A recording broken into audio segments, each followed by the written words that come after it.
हर हर महादेव भक्तों, जय श्री राधे भक्तों। कामदा एकादशी व्रत इस वर्ष 4 अगस्त 2021 दिन बुधवार को हम सभी करेंगे और एकादशी व्रत का पारण दिन जो होगा वो 5 अगस्त 2021 को होगा। सुबह 6:17 से 8:52 के बीच में आपको व्रत का पारण कर लेना है। ये समय मुंबई वालों के लिए है, क्योंकि पारण का समय हर शहर का अलग अलग होता है।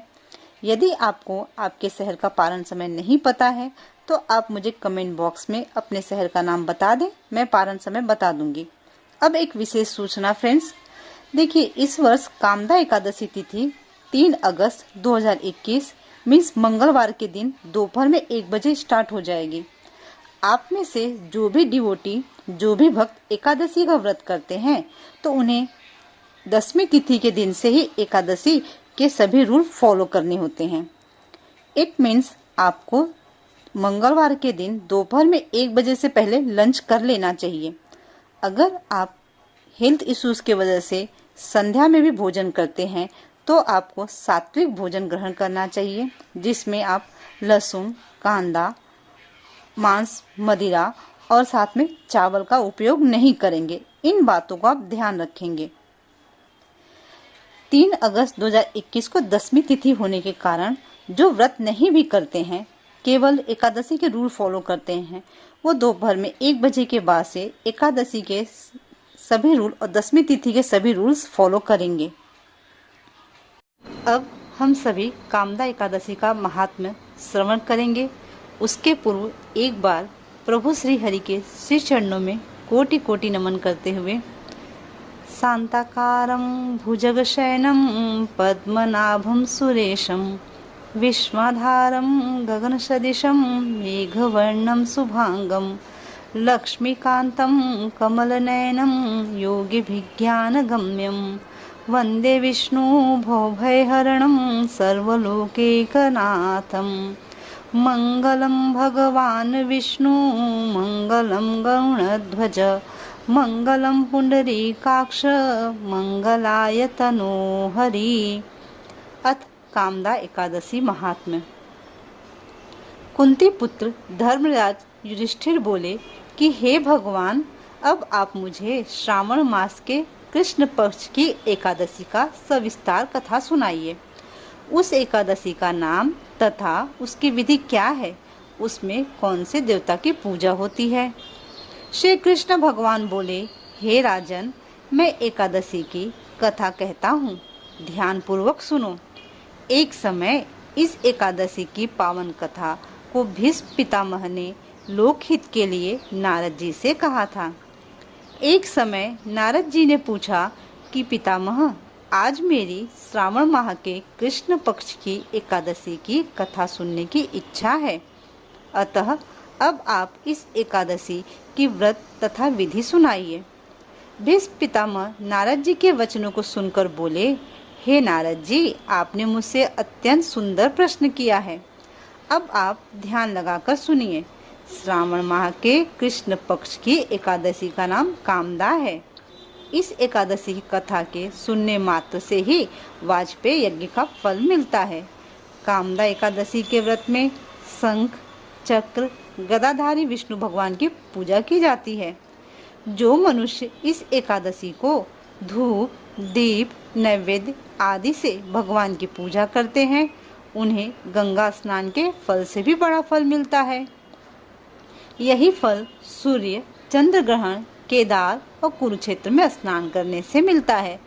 श्री विष्णु भगवान के पूजन का फल समुद्र और वन सहित पृथ्वी दान करने और सिंह राशि वालों को गोदावरी नदी में स्नान करने के फल से भी अधिक होता है। वैद्यपात में गंडक नदी में स्नान करने से जो फल मिलता है, वह फल भगवान की पूजा करने से मिल जाता है। भगवान की पूजा का फल श्रावण मास के कृष्ण पक्ष एकादशी के फल के बराबर है। अतः भक्ति पूर्वक भगवान की पूजा न बन सके तो श्रावण माह के कृष्ण पक्ष की कामदा एकादशी का व्रत अवश्य करना चाहिए। आभूषणों से युक्त बछड़ा सहित गौदान करने से जो फल मिलता है, वह फल कामदा एकादशी के व्रत से मिल जाता है। जो उत्तम द्विज श्रावण माह के कृष्ण पक्ष की कामदा एकादशी का व्रत करते हैं तथा श्री विष्णु भगवान की पूजा करते हैं, उससे समस्त वेद, नाग, किन्नर, पितृ आदि की पूजा हो जाती है। हे नारद, स्वयं भगवान ने अपने मुख से कहा है कि मनुष्यों को अध्यात्म विद्या से जो फल मिलता है उसका अधिक फल कामदा एकादशी का व्रत करने से मिल जाता है। इस व्रत के करने से मनुष्य अंतिम समय अनेक दुखों से युक्त यमराज तथा नरक के दर्शन नहीं करता है। कामदा एकादशी के व्रत तथा रात्रि जागरण से मनुष्य को कुयोनि नहीं मिलती है और अंत में स्वर्गलोक को जाता है।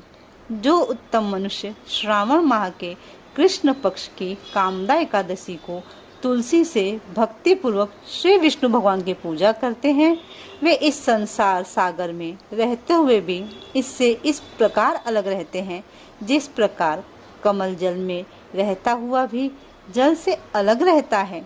भगवान की तुलसी दल से पूजा करने का फल 1 भार स्वर्ण और 4 भार चांदी के दान के फल के बराबर है। श्री विष्णु भगवान रत्न, मोती, मणि, आभूषण आदि की अपेक्षा तुलसी दल से अधिक प्रसन्न होते हैं। जो मनुष्य भगवान की तुलसी दल से पूजा करते हैं उनके समस्त पाप नष्ट हो जाते हैं। हे नारद, मैं स्वयं भगवान की अत्यंत प्रिय श्री तुलसी जी को नमस्कार करता हूँ। बोले तुलसी मैया की जय। तुलसी जी के दर्शन मात्र से मनुष्य के समस्त पाप नष्ट हो जाते हैं और शरीर के स्पर्श मात्र से मनुष्य पवित्र हो जाता है। तुलसी जी को जल से स्नान कराने से मनुष्य की समस्त यम यातनाएं नष्ट हो जाती हैं। जो मनुष्य तुलसी जी की भक्ति पूर्वक भगवान के चरणों में अर्पित करता है उसको मुक्ति मिलती है। जो मनुष्य एकादशी के दिन भगवान के सामने दीप जलाते हैं उनके पितृ स्वर्गलोक में सुधा का पान करते हैं। जो मनुष्य भगवान के सामने घी या तिल के तेल का दीपक जलाते हैं उनको सूर्यलोक में भी सहस्त्रों दीपकों का प्रकाश मिलता है। इस व्रत के करने से ब्रह्म हत्या, ब्राह्मण हत्या आदि सभी के पाप नष्ट हो जाते हैं और इस लोक में सुख भोग कर अंत में विष्णु लोक को जाते हैं। इस कामदा एकादशी के महात्म्य के श्रवण व पठन से मनुष्य स्वर्गलोक को जाते हैं। भक्तों, ये थी कामदा एकादशी की कथा। अगर आप सभी को पसंद आई हो तो और भी डिवोटीज के साथ जरूर शेयर करें, मेरी आप सबसे रिक्वेस्ट है। सभी प्रेम से प्रभु के श्री चरणों में पुनः एक बार नमन करेंगे। नाम संकीर्तनम यस्य सर्व पाप प्रणाशनम प्रणामो दुख समनः त्वं नमामि हरिं परम। हर हर महादेव भक्तों, जय श्री राधे।